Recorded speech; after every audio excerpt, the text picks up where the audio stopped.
Segundo Reis, capítulo de número 7. Vamos lá? Eu vou ler aqui alguns versículos com vocês e que o Senhor nos dirija na meditação desta manhã, pois Ele é poderoso. Quantos querem receber a palavra de Deus? Levante a mão direita e diga: Senhor, fala comigo. Usa o teu servo e nos revela a tua palavra. Então disse Eliseu: ouvi a palavra do Senhor. Assim diz o Senhor: amanhã, quase esse tempo, uma medida de farinha haverá por um ciclo, e 2 medidas de cevada por um ciclo à porta de Samaria. Porém um capitão em cuja mão o rei se encostava respondeu ao homem de Deus, disse: eis que ainda que o Senhor fizesse janela no céu, poderia fazer-se isso? E ele disse: eis que verá com os teus olhos, porém daí não comerás. 4 homens leprosos que estavam à entrada da porta, os quais disseram uns aos outros: para que estaremos nós aqui até morrermos? Se dissermos entremos na cidade, há fome na cidade, e morreremos aí. E se ficarmos aqui, também morreremos. Vamos nós, pois, agora, demos conosco o arraial dos Círios. Se nos deixarem viver, viveremos. Se nos matarem, tão somente morreremos.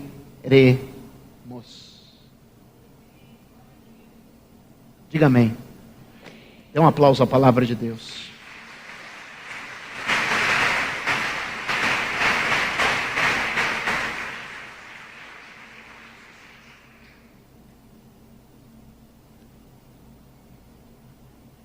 Diga: só pela fé eu posso falar ao contrário do que as circunstâncias apontam.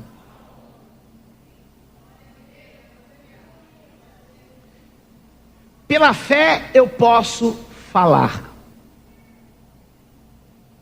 E só pela fé eu posso receber o que foi dito. A Bíblia diz assim: ouvi a palavra do Senhor. O que a Bíblia quer dizer é o seguinte: eu tenho feito um esforço nesses dias para pregar o Antigo Testamento e mostrar que ele não tem diferença nenhuma do Novo. Toda a teologia apoiada no Novo, que ignora o Velho, é filosofia fraca e barata, que com o vento vai embora. O Velho Testamento é o fundamento, é o alicerce sobre o qual o Novo foi edificado. Se o Novo Testamento é a casa que nos abriga, o Velho Testamento é o alicerce sobre o qual ela foi construída. Então hoje tem gente que constrói casa com o Novo, ignorando o Velho Testamento. O que ele está fazendo? Casa sobre areia. Teoria humana, teologia fraca, que quando vem o vento, vem a tempestade, leva embora. Mas quando eu consigo, usando os tijolos do Novo Testamento, construir em cima das bases do Antigo Testamento,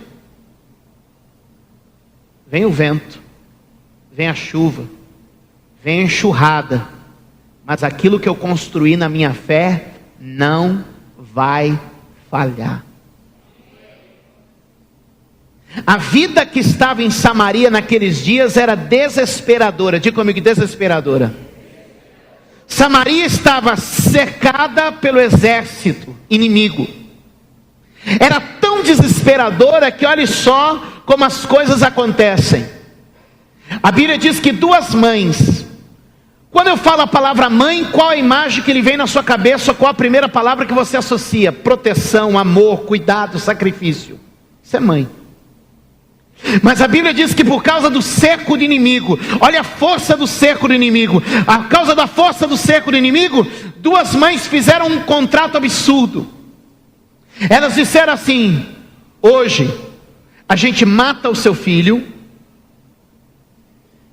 cozinha e come. Amanhã a gente mata o meu, cozinha e come. É absurdo ou não é absurdo? Uma mãe ter essa iniciativa. Olha o extremo dessas duas mulheres. Uma vai ao extremo da maldade, porque foi a que propôs. E com muito jeitinho, maldade e lábia, ela faz o quê?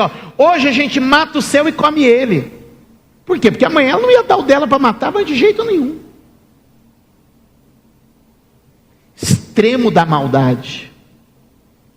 A outra vai ao extremo da loucura, porque aceita uma proposta dessa. Salvo casos bizarros, a mãe faz o quê? Não, pode cortar um braço meu, faz bife para os filhos. Mas um negócio desse eu não aceito. Sim ou não, gente? Não duvide que o cerco do inimigo, ele se levanta contra nós. Pedro ilustra isso em 1 de Pedro, capítulo 5, verso de número 8, dizendo assim: o diabo, vosso adversário, ele anda ao redor, cercando a sua vida. E no verso 9 ele diz: vocês precisam resisti-lo firme na fé. Quando esse ambiente de tamanha loucura, desespero, quando esse ambiente de tamanha atrocidade toma conta de Samaria, as pessoas veem o rei, e quando eu lhe digo a palavra rei, o que vem à sua mente? Mas quando eles olham o rei, ele não está de vestes finas, manto, coroa, mas o rei está vestindo pano de saco, vestes de humilhação, porque a situação em Samaria é crítica.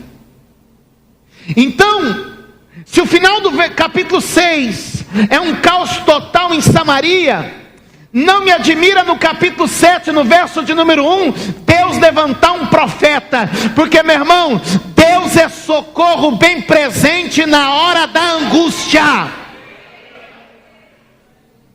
Quando a ordem humana se vai, quando as coisas dos homens caem, Deus tem uma palavra de saída para nós.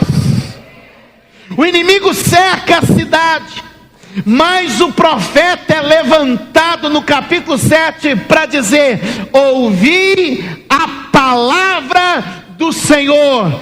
E Paulo escreve aos Romanos assim: de sorte que a fé vem pelo ouvir, e o ouvir da palavra de Deus. Quando a vida te cercar, quando o inimigo se levantar, saiba de uma coisa: ouve a palavra, porque a fé vai se renovar. Quando o desespero toma conta da sua alma, quando a loucura bater a sua cabeça e ideias perdidas atormentarem o seu pensamento, como nós cantamos aqui, há um lugar. Vai para a presença de Deus, se coloca diante de um profeta e deixa a palavra de Deus falar com você. E o profeta disse o seguinte: amanhã, na porta da cidade vai haver promoção de farinha e cevada. Onde hoje a necessidade e escassez vai virar para abundância. Eu não vim aqui para te consolar, eu vim aqui com uma missão de Deus esta manhã, dizer: essa situação vai ter uma virada, essa situação vai ter uma mudança. O Deus que fala conosco é poderoso para mudar o quadro. Levante a mão e diga: meu Deus é poderoso para mudar o quadro. Ei, irmãos, nós não somos profetas para pregar a realidade, mas nós somos profetas para anunciar uma realidade que virá também. E ele diz: amanhã na porta.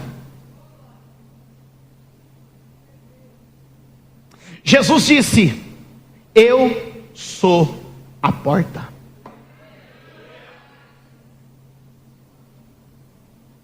A fé me leva a Jesus, e em Jesus eu encontro a virada da minha vida. Eu não sei como você entrou aqui essa manhã, mas escute, por favor. Ouve uma palavra. Essa palavra vai te levar a Jesus. Ele é a porta. Jesus disse assim: eu sou a porta das ovelhas. Quem passar por mim, entrará e sairá, e achará pastagens. O que ele está dizendo? Eu sou a porta de acesso.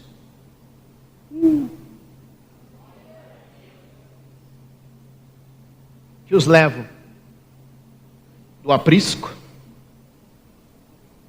para os pastos.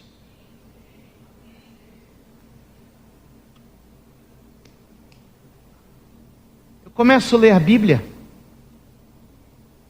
e a gente pensa sempre que o Senhor nos leva para o aprisco. E a ideia do Senhor é sempre nos tirar do aprisco.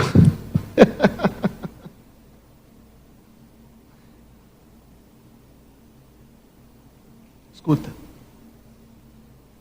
A ovelha vai para o aprisco para ser tosqueada, ser tratada, e logo ela é levada para fora, para poder alcançar os pastos que o Senhor preparou para ela. Daqui 30 minutos você vai sair do aprisco. Você vai passar pela porta que é Jesus. Você vai para os pastos que Ele tem preparado para a sua vida nessa terra. Quantos podem dizer amém?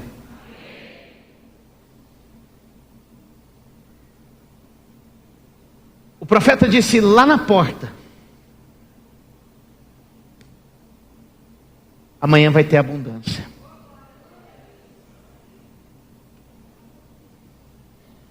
É interessante que as pessoas que ouvem falar de Jesus vão em direção a Ele sempre. A Bíblia diz que uma mulher que sofria de um fluxo de sangue há 12 anos, ouvindo falar de Jesus, levantou e foi a Ele. A Bíblia diz que um cego sentado mendigava e ouviu falar que era Jesus quem passava, levantou e foi na direção dele. E o cego é a prova perfeita de que você tem que ouvir mesmo. Porque eu tinha que perguntar: para onde ele está? Para onde ele está? Para onde ele está? Para onde ele está? A Bíblia vai falando de pessoas que ouviram falar de Jesus e foram na direção dele. E sabe o que eu começo a pensar? Que todas as pessoas que ouviram a voz de Eliseu, no outro dia, foram em direção à porta. Querido, ouve o que Deus está falando, e você vai saber para onde ir quando a vida apertar. Ouve a palavra de Deus e você vai ter direção. Quando as portas estiverem fechadas, você vai saber para onde ir. Levante a mão e diga: quando eu ouço a palavra, eu sei para onde ir. Imagine você uma pessoa faminta, em uma cidade cercada e tomada pelo caos. Para onde você iria depois de alguém lhe dizer: amanhã vai ter promoção de farinha na porta? Para onde você iria? Para a porta. Mas cuidado com o espírito da incredulidade. O que diz o texto? Verso seguinte, o verso de número 2. Porém, a parte disso, havia um capitão. Quando eu falo a palavra capitão, o que você pensa? Ou alguém forte, em cuja mão do rei se apoiava, ou alguém de posição.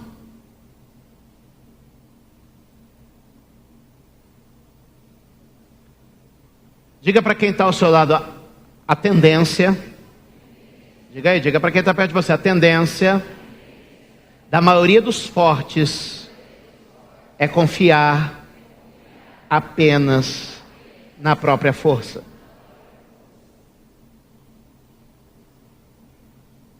Por isso Deus falou para Paulo, e Paulo compartilhou conosco: quando estou fraco, aí é que eu sou forte. Porque o poder de Deus só pode operar, se aperfeiçoar, se apresentar na minha fraqueza. Gente forte tende a viver pelas próprias forças. Por isso a Bíblia diz: bem-aventurado o humilde, bem-aventurado o pobre, bem-aventurado o que chora, bem-aventurado o que tem sede, bem-aventurado o que tem fome. O que ela vai dizer? Bem-aventurado quem não tem, bem-aventurado que está... Por quê?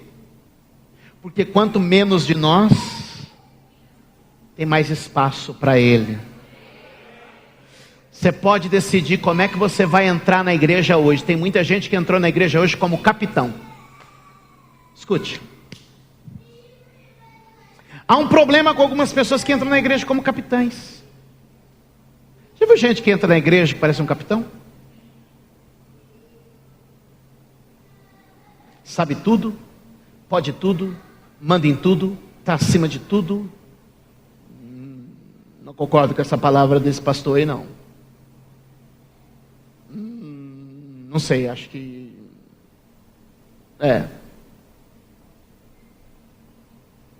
Tem gente que vem para a igreja tão cheio de si, que não tem espaço para que Deus seja.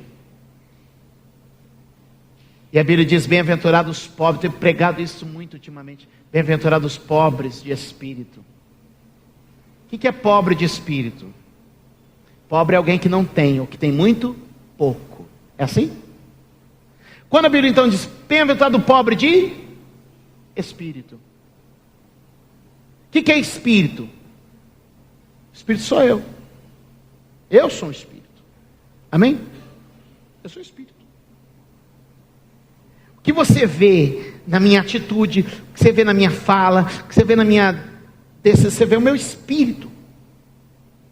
Aí quando a Bíblia diz: bem-aventurado que é pobre de espírito, é porque aquela pessoa é vazia dela mesma.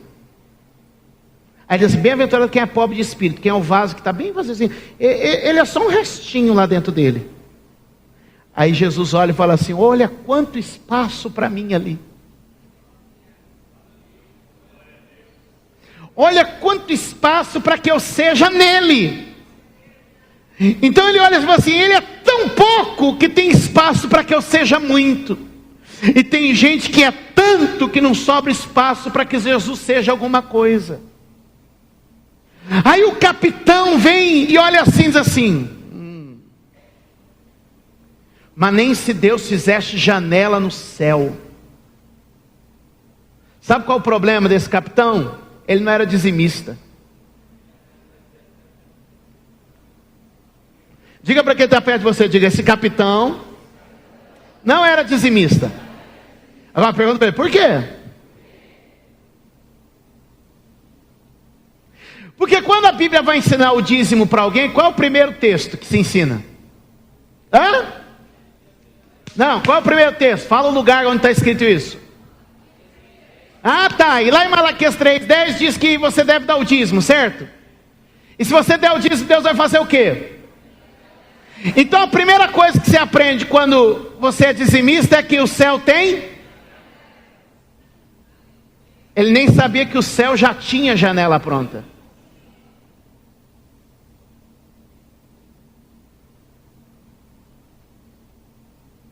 Ai, os incrédulos ficam tomados. Mas é a Bíblia, eu vou fazer o quê? Não dá para escapar dela.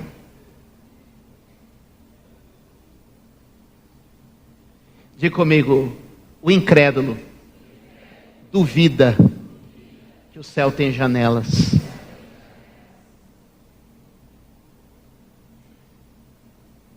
Eu creio que o céu tem janelas.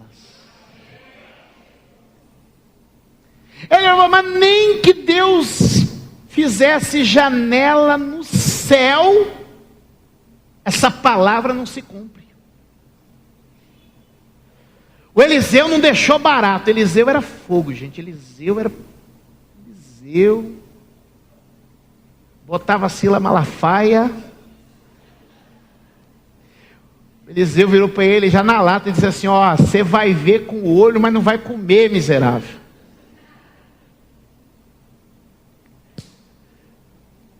Foi. O homem diz assim: nem que Deus faça janela no céu. Levanta a sua mão e diga: todo espírito de dúvida, na hora da palavra, eu rejeito, em nome de Jesus. Porque há uma guerra acontecendo aqui, querido. É eu pregando aqui, sou eu pregando um negócio aqui, e o diabo fala: não, isso não pode, isso não pode, isso não pode, isso não dá. É a carne, é o eu dizendo: não tem condição, não tem condição. E aí qual que é a sentença sobre a incredulidade? A sentença sobre a incredulidade é essa: não desfrutar. Tiago escreve isso muito bem. O apóstolo Tiago, irmão de Jesus, diz assim: não fica entre dois pensamentos. Porque o homem que cocheia entre dois pensamentos é semelhante à onda do mar que o vento leva. Não é firme nos propósitos. E olha a sentença que a Bíblia diz: a pessoa que tem pensamento dobrado ou pensamento dividido. Olha a sentença. Ele diz assim: não espere tal homem receber de Deus alguma coisa. Qual é a sentença que a Bíblia dá à incredulidade? As janelas do céu se fecham. Qual é a sentença que a Bíblia dá à incredulidade? Deus não manifesta o seu favor. É por isso que agora, exatamente agora, existe uma guerra acontecendo aqui. Por isso que eu digo que a minha posição nesse momento não é fácil, porque eu não estou aqui fazendo um discurso ou dando uma palestra. A minha palavra está combatendo no mundo espiritual todo espírito de incredulidade, dúvida, toda seta de Satanás. Mas eu já declaro que hoje, meu Deus vai me fazer sair daqui vitorioso. O espírito da incredulidade vai sair da nossa mente, e nós vamos sair daqui acreditando: sim, Deus pode mudar o quadro. Sim, a palavra de Deus pode parecer absurda ao olho humano, mas ela é verdade que se cumpre pela fé. A sentença é lançada sobre o capitão: você não vai, você pode até ver, mas não vai comer. Para mostrar que não é a força, mas é a fraqueza que nos coloca na posição de receber. O verso de número 3 vai introduzir na história 4 homens: leproso, leproso, leproso, leproso. O que é o leproso?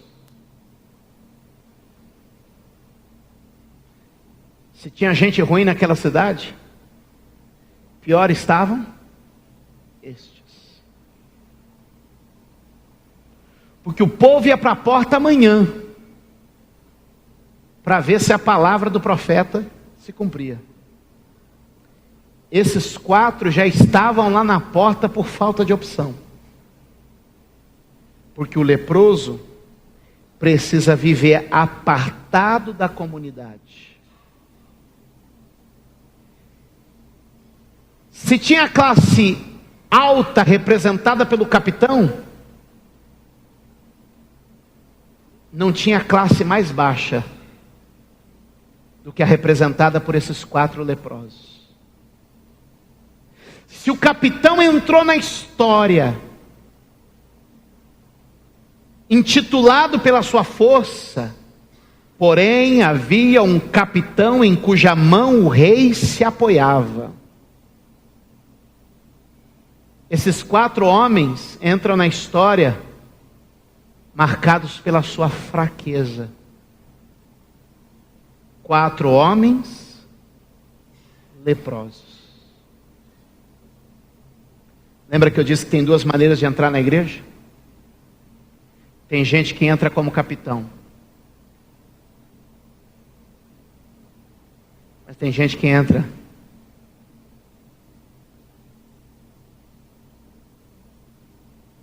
como menor. Me ouviu? Como menor. Como mais pobre. Como mais fraco. A gente precisa escolher como é que a gente vai entrar por aquela porta. Eu entro lá como o maior, ou eu entro como o menor? Eu entro como poderoso, ou entro como fraco? Eu entro como rico, ou entro como pobre? Eu entro como santo, ou eu entro como um pecador?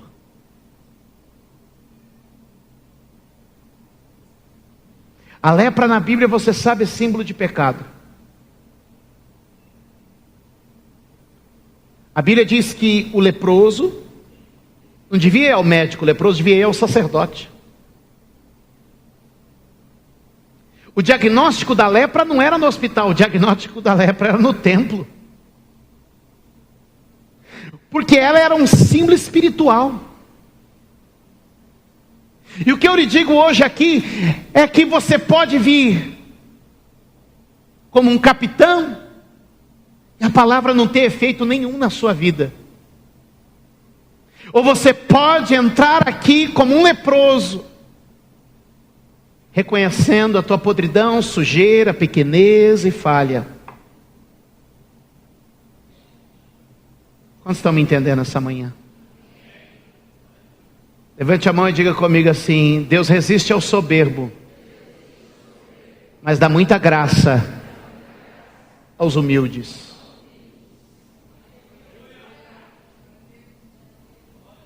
Como é que Jesus ilustrou esse texto, ou essa mesma situação? Contando a seguinte parábola: 2 homens subiram ao templo. Um de cabeça erguida, batia no peito e dizia: obrigado, Senhor, porque eu não sou como esse miserável pecador que está aqui do meu lado. Obrigado, Senhor, porque eu cumpro todas as regras da tua palavra. Olha, eu sou fiel em todos os dízimos e ofertas, eu participo de todas as orações, eu decorei todos os versículos. Obrigado, Senhor, porque eu ando num caminho que ninguém mais anda. Uau, eu sou o cara. Obrigado, Senhor. E Jesus diz que o outro foi à mesma hora, no mesmo lugar, baixando a cabeça, batia no próprio peito e dizia: tem misericórdia de mim que sou um pecador, tem misericórdia de mim que sou um pecador, tem misericórdia de mim que sou um pecador. Jesus está dizendo: um entrou no templo e era o próprio capitão, o outro entrou no templo e era o próprio leproso. Sabe o que Jesus disse? Um voltou como entrou, mas o outro, quando voltou, voltou justificado, voltou transformado, voltou abençoado, porque Deus resiste à soberba, mas Deus dá graça à humildade. Meu irmão, quando a gente entra aqui, vamos baixar a cabeça, vamos pedir perdão, vamos dizer: Senhor, eu não sou nada, eu não sou ninguém, eu vim aqui para aprender. E Deus quer provocar tanta humildade, que Ele cata um sujeito como eu para ensinar você. Aí você fala assim: não, eu vou lá na igreja e tem um camarada daquele ali para me ensinar. Não. Eu sou a própria provocação à sua humildade. É por isso que eu sou do jeito que eu sou. Aí você fala: não, me irrita, mas eu me submeto.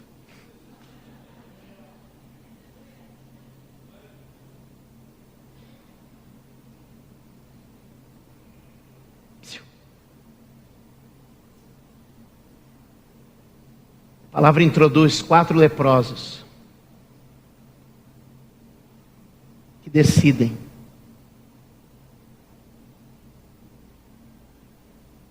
entregar a própria vida, porque eles dizem assim: eu vou fechar já, para que estaremos nós aqui até morrermos? Verso 4. Se dissermos, entremos na cidade, há fome, e também morreremos. Se ficarmos aqui, vamos morrer.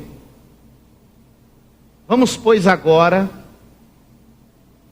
e vamos ao encontro dos sírios. Se nos deixarem viver, viveremos. Se nos matarem, só morremos.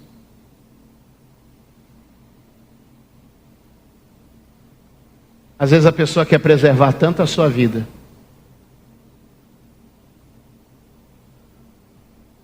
que não chega onde Deus quer que ela chegue. A cidade é a seguinte: se a gente voltar para trás, vamos morrer.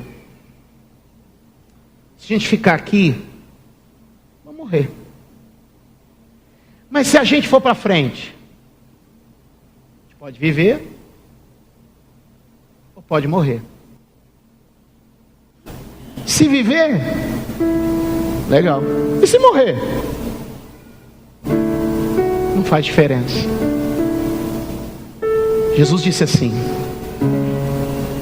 que amar a própria vida vai perdê-la, mas quem entregá-la, quem perdê-la por amor a mim, vai encontrá-la. Às vezes a gente faz da nossa vida tão preciosa que a gente esquece que Jesus nos ofereceu uma outra vida, e que essa vida não está no passado nem no presente, ela está no futuro. Esses homens são os mais fracos da cidade, mas são os que pela fé decidem ir em frente, sem medo do que está por vir. Hoje tem gente forte, paralisada, mas tem gente pequena, decidindo ir em frente. É por isso que Paulo escreveu que Deus pega as coisas fracas para confundir as fortes, as coisas pequenas para confundir as grandes. As que são confundidas pelas que não são. Tinha um capitão que tinha tudo para ser o herói da cidade, mas por causa de 4 leprosos, a cidade foi salva. Sabe onde esses homens estavam? Estavam na porta. A porta é o lugar da decisão. Você vai voltar para trás ou você vai para frente? Jesus está aqui hoje. Jesus é a porta. Ele quer falar com você. Você entrou aqui hoje, você é o capitão que tem tudo para ser herói, mas a incredulidade vai te matar? Ou você é o leproso que não tem nada, mas pode dar um passo de fé, pode acreditar e pode seguir em frente? Eu não tenho tempo aqui para discorrer sobre como esse milagre aconteceu, mas eu quero dizer para você que 4 leprosos andando fizeram o barulho de um exército marchando.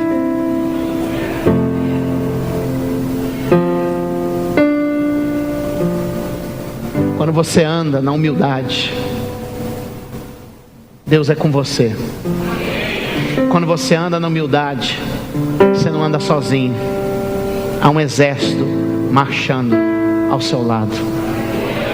Vale a pena uma vida de humildade e quebrantamento. Vale a pena ouvir a palavra e acreditar nela. Resumindo, no dia seguinte, o capitão ficou parado no caminho, foi atropelado por uma multidão que corria em direção à porta. Sabe por quê?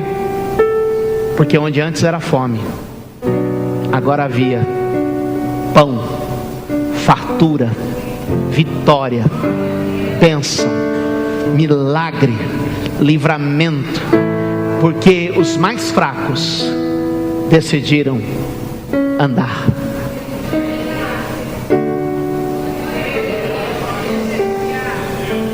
Quem é você aqui hoje? É um capitão?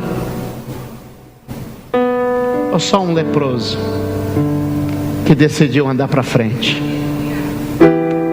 Senhor, eu não tenho nada, mas é a tua palavra, eu vou continuar andando nela. Se morrer, é lucro, mas se eu viver, seu nome vai ser glorificado. Quem quer ir para frente em nome de Jesus? Como é que você veio ouvir essa palavra hoje? Como fraco ou como forte? Como sábio ou como quem não sabe? Essa é a diferença entre os atropelados e os honrados. Fique de pé, por favor. Que você não termine como alguém que foi atropelado, mas que você venha conosco comer das farturas que estão na porta hoje. Sim, Deus pode colocar fartura na nossa porta amanhã.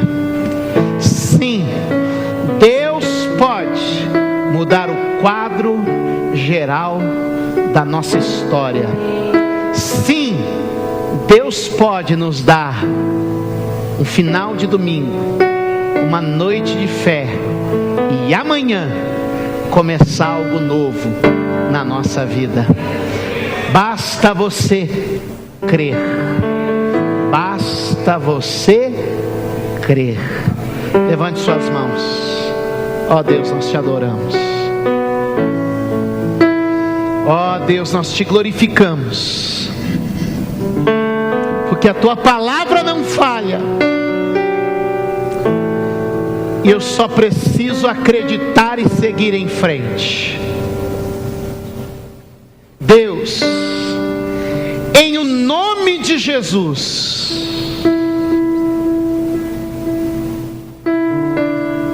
em o nome de Jesus, nos ensina a ser humildes para receber tua palavra. E assim como o Senhor mudou a história de Samaria, derrotando o cerco do inimigo, que hoje pela fé todo adversário seja derrotado, vencido e superado em nome de Jesus.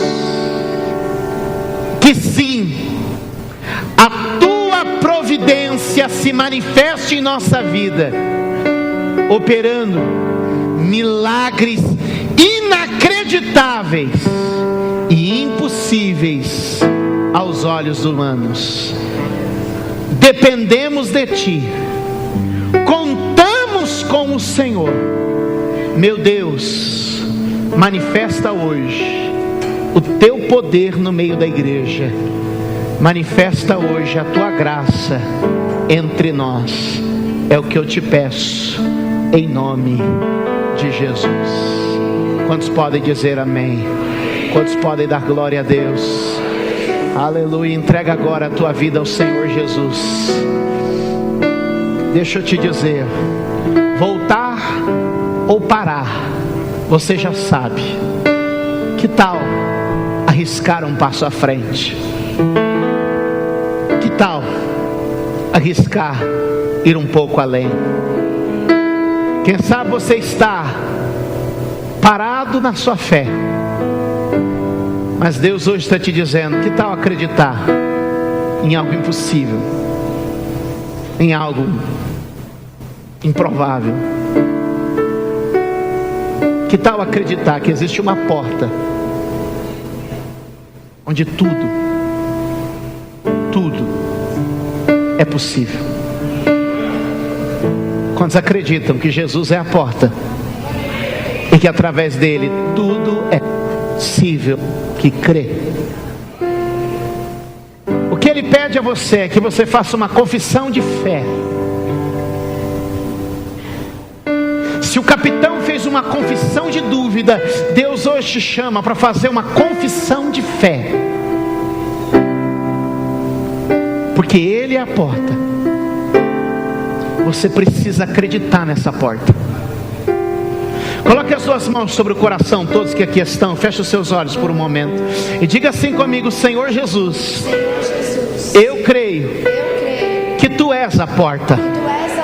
Senhor Jesus, eu creio que através de Ti a vida vence a morte, o bem vence o mal, o medo é vencido pela fé. Diga: Senhor Jesus, eu creio que Tu és a porta para a verdadeira vida, vida abundante. Senhor, eu venho como um leproso, cheio de pecados, para Te pedir, me perdoa, me lava e me purifica. Senhor Jesus, eu Te entrego a minha vida e Te peço, tem misericórdia de mim, muda a minha história hoje e aqui. Mantenha seus olhos fechados, deixa o Espírito Santo falar com você. Jesus é a porta que te salva hoje. Te salva da morte, te salva do medo, te salva da dúvida, te salva do pecado, te salva. Jesus é a porta que te salva. Jesus é a porta que te salva. Diga assim: eu hoje entrego a minha vida ao Senhor Jesus Cristo, para viver pela fé, abundantemente, pela fé, a partir de agora. Diga amém. Aí onde você está, se você fez essa oração pela primeira vez, confessando que Jesus é a porta, confessando que Ele é a salvação, crendo que você vai viver. Se você fez essa oração hoje, repetindo comigo pela primeira vez, quem fez essa oração pela primeira vez, faz um sinal bem alto: glória a Deus, glória a Deus. Quem fez essa oração hoje pela primeira vez que você fez essa oração, confessando Jesus, aleluia. Se você está aqui hoje, se afastou do Senhor, a incredulidade te pegou, mas você hoje decidiu que vai voltar a viver pela fé. Talvez os laços da filosofia, da sabedoria, da incredulidade te levaram a se afastar, mas hoje você está voltando para Jesus, reassumindo compromissos com Ele. Faz um sinal bem alto para mim ver quem está aqui hoje. Glória a Deus. Todos vocês que levantaram as mãos, vou pedir, vem aqui à frente. Os amigos, traz essas pessoas aqui. Você que levantou a mão, vem aqui à frente. Você isso aí atrás.